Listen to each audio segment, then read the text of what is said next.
کہتے ہیں رات کو اور برات کہتے ہیں بری ہونا۔ شب برات انسان توبہ استغفار کر کے گناہوں سے بری ہو جاتا ہے، توبہ استغفار کر کے اللہ سے مغفرت حاصل کرتا ہے۔ اس رات کو اللہ رب العزت کا ذکر، اللہ رب العزت کی تسبیح،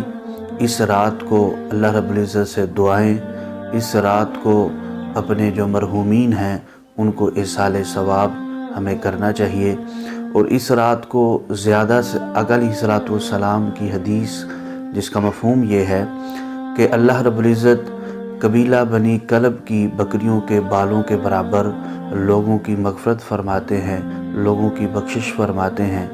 اور بدبخت ہے وہ آدمی کہ جو اس طرح کی راتیں، اللہ رب العزت انسان کو دنیا کے اندر بہت سارے موقع ایسے عطا فرماتا ہے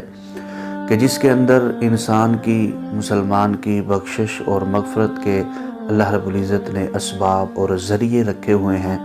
کبھی لیلۃ القدر کے ذریعے سے، کبھی شب برات کے ذریعے سے، کبھی رمضان کے ذریعے سے، اسی طرح دیگر ایام قربانی دے کر کے، صدقہ فطر دے کر کے۔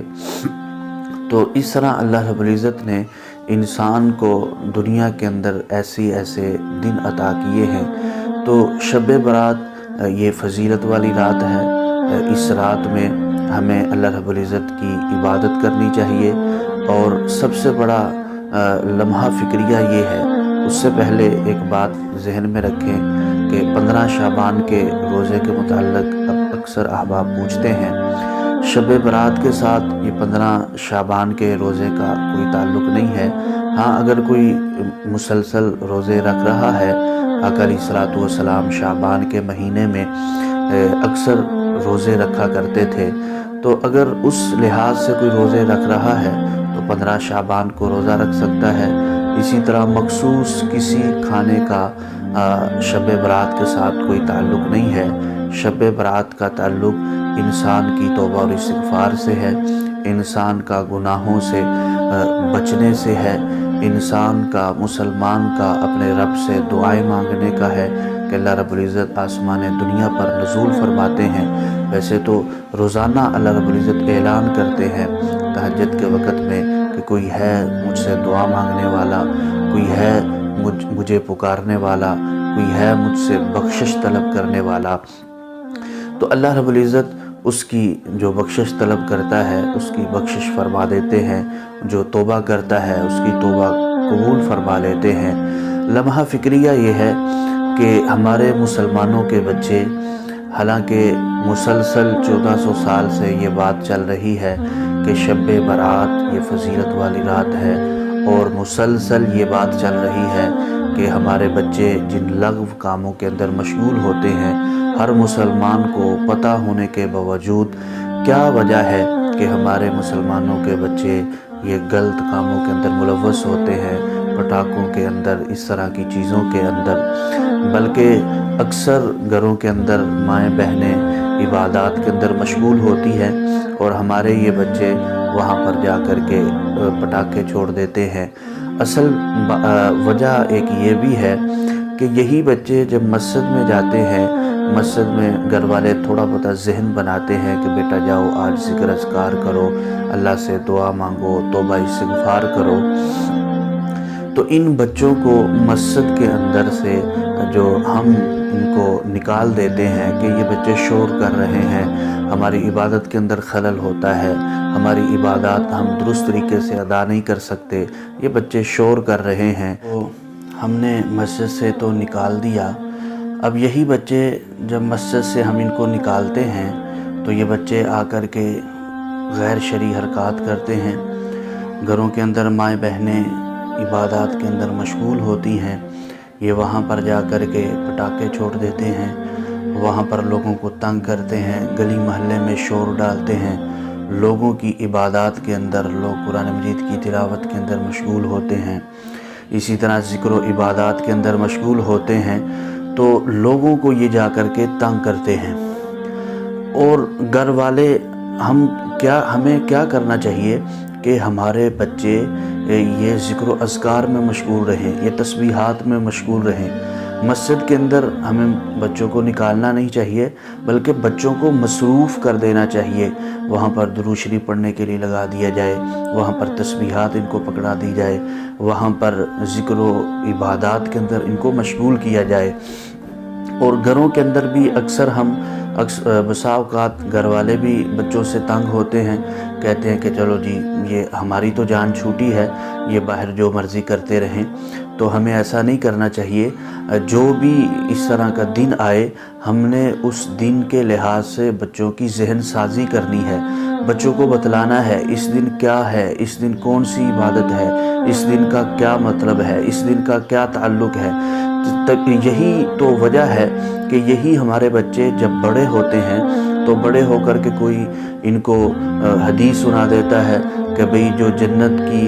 جو رمضان کی سب سے پہلے خوشخبری دے گا تو اس کے اوپر جنت واجب ہو جائے گی، حالانکہ ایسی کوئی حدیث نہیں ہے۔ لیکن یہ وہی بچے ہوتے ہیں جن کو بچپن سے مسجد سے نکال دیا ہوتا ہے ہم نے، اور گھر والوں نے اپنے موبائل چلانے کی خاطر، اپنا ٹی وی ڈرامہ دیکھنے کی خاطر یا کسی اور ایکٹیویٹی کی خاطر ہم نے بچوں کو ان ایام میں نکال دیا ہوتا ہے، ہم نے بتلایا نہیں ہوتا۔ تو اس لیے اسی طرح بھئی رمضان کے فلاں جمعے کو مخصوص طریقے سے نماز پڑھ لو، آپ کی مکمل پچھلی قضا نمازیں معاف ہو جائیں گی، حالانکہ اس طرح کی بھی کوئی حدیث نہیں ہے۔ تو یہی ہمارے مسلمانوں کے بچے ہی ان حدیثوں کو بیان کر رہے ہوتے ہیں، آگے شیئر کر رہے ہوتے ہیں، آگے لوگوں کو بتلا رہے ہوتے ہیں اور اپنے آپ کو جنتی بیچارے سمجھ رہے ہوتے ہیں۔ تو ان بچوں پر توجہ دینے کی بہت زیادہ ضرورت ہے۔ اگر آج ہم نے ہر دن کے اعتبار سے والدین ہیں یا مسجد کے نمازی ہیں یا معاشرہ ہے، ہم نے ان بچوں کو نہ بتلایا تو یہ بچے کل کو جس طریقے سے کفر ان بچوں کو چلانا چاہے گا یہ اس طریقے سے چلیں گے۔ تو اس لیے آج سے ہم یہ عہد کریں، آج سے ہم یہ کوشش شروع کریں کہ شب برات ہو یا کوئی بھی اور ایام ہو تو ہم ہر ایام کے اعتبار سے اپنے بچوں کی ذہن سازی کریں گے۔ ہم دوسرے دنیاوی کام کروانے کے لیے بچوں کو لالچ دیتے ہیں، بچوں کو انعام کا لالچ دیتے ہیں، تو ان ایام کے اندر بھی ہم بچوں کو لالچ دیں کہ بیٹا جس نے اتنا قرآن پاک پڑھا اس کو ہم یہ انعام دیں گے، جس نے اتنی تسبیحات کی اس کو ہم یہ انعام دیں گے، جس نے اتنے نوافل پڑھے اس کو ہم یہ انعام دیں گے۔ تو مخصوص عبادات بچوں کو بتلائی جائے اور ان کے اوپر انعام مقرر کیا جائے تاکہ یہ بچوں کے اندر ابھی انعام کا شوق اور جذبہ ہو۔ بعض ساتھیوں کا ذہن میں یہ سوال آئے گا کہ بھی یہ تو ریاکاری ہو جائے گی بچوں کے لیے، بچے ریاکاری کے لیے کریں گے۔ ایک بات ذہن میں رکھیں، بڑوں کے ذہن میں بھی یہ بات آتی ہے کہ بھئی ہم کوئی عبادت کرتے ہیں تو ریاکاری کا تصور عنصر جب ذہن میں آتا ہے تو ہم عبادت چھوڑ دیتے ہیں۔ یہ بات ذہن میں رہے کہ ریاکاری کی وجہ سے ہم نے عبادت کو چھوڑنا نہیں ہے۔ یہ شیطان کی طرف سے ایک چال ہے کہ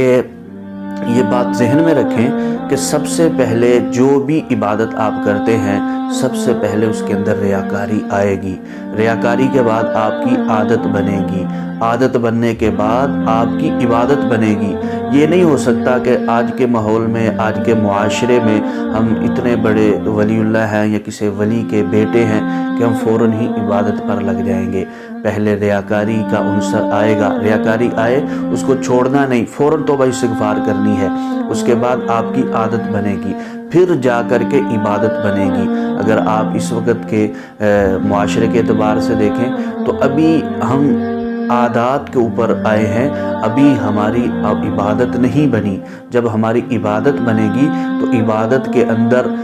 جس عبادت میں جو اللہ نے لذت رکھی ہے وہ لذت جب ہمیں محسوس ہوگی تب ہماری عبادت بنے گی۔ تو اس لیے ریاکاری کی وجہ سے کسی عبادت کو چھوڑنا نہیں ہے، ریاکاری پھر عادت پھر عبادت بنے گی۔ تو اللہ رب العزت ہمیں اپنے بچوں کے مستقبل کے بارے میں دین کی فکر کرنے کی توفیق عطا فرمائے، اور یہ شب برات کی اندر جن لوگوں کی بخشش اور مغفرت ہونی ہے اللہ رب العزت ہمارا شمار ان لوگوں کے اندر فرمائے، اور اللہ رب العزت ہمیں یہ توفیق عطا فرمائے کہ اس شب برات میں ہم توبہ استغفار کریں،